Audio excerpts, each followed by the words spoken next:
Good evening friends. ये पर्यावरण की सीरीज में आज मेरी ये 4th वीडियो है।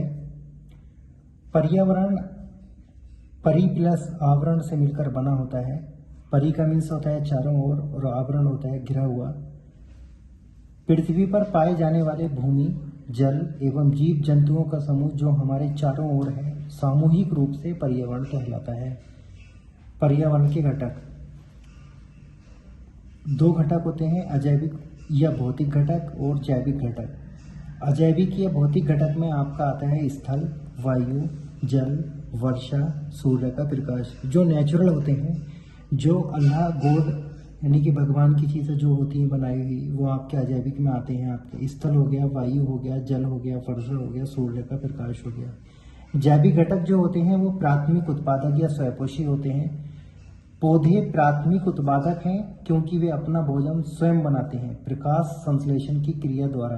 जैविक घटक जो प्राथमिक उत्पादक या स्वयंपोषी वो होते हैं जो खुद का भोजन खुद बनाते हैं, मतलब खुद लेते हैं प्रकाश संश्लेषण के द्वारा। उपभोक्ता या परपोषी। जैविक घटक भी दो तरह के होते हैं। पहला होता है प्राथमिक उत्पादक या स्वयंपोषी। पौधे प्राथमिक उत्पादक हैं क्योंकि वे अपना भोजन स्वयं बनाते हैं प्रकाश संश्लेषण क्रिया द्वारा। दूसरा होता है उपभोक्ता या परपोषी। प्राथमिक उपभोक्ता कौन से होते हैं? आपके शाकाहारी होते हैं। द्वितीयक उपभोक्ता होते हैं मांसाहारी। तृतीयक उपभोक्ता होते हैं सर्वाहारी और चतुर्थक उपभोक्ता होते हैं अपघटक। अब मैं इनको डिटेल्स में आपको बताऊंगा। शाकाहारी प्राथमिक उपभोक्ता क्या होते हैं, द्वितीयक उपभोक्ता क्या होते हैं, और इम्पोर्टेंट क्वेश्चन इसके बीच में होगा आपका राष्ट्रीय पर्यावरण अभियांत्रिकी शोध संस्थान नीरी नागपुर में।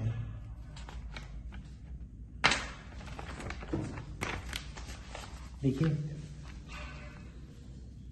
प्राथमिक उपभोक्ता शाकाहारी, ये जीव केवल प्राथमिक उत्पादों से अपना भोजन प्राप्त करते हैं, जैसे खरगोश, हिरण आदि।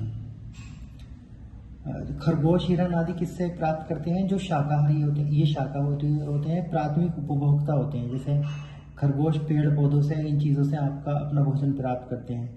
द्वितीय उपभोक्ता मांसाहारी होते हैं, ये अपना भोजन केवल प्राथमिक उपभोक्ताओं से प्राप्त करते हैं। जैसे शेर, चीता।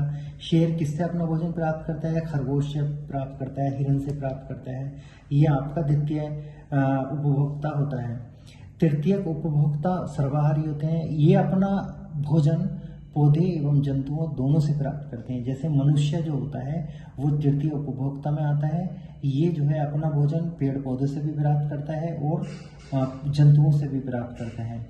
चतुर्थक उपभोक्ता जो होते हैं, ये जीव पौधे एवं जंतुओं के मृत शरीर को अपघटित करते हैं तथा उससे अपना भोजन प्राप्त करते हैं, अर्थात ये जैविक पदार्थों को अजैविक पदार्थों में परिवर्तित करते हैं। जैसे जीवाणु, दीमक आदि जो जीव एवं जंतु मृत हो जाते हैं, ये उससे अपना भोजन प्राप्त करते हैं, जो जीवाणु होते हैं, दीमक आदि होते हैं। आगे आता है आपका आहार श्रृंखला और आहार जाल क्या होता है।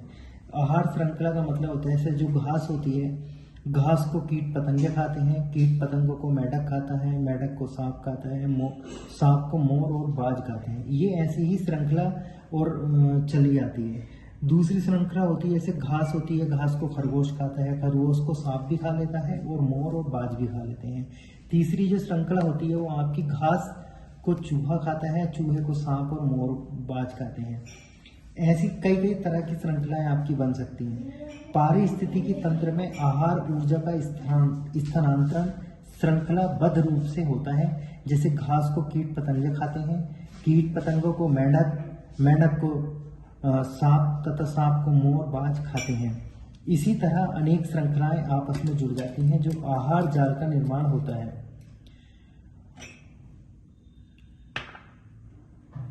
पारिस्थितिकी तंत्र में आहार ऊर्जा का स्थानांतरण श्रृंखलाबद्ध रूप से होता रहता है।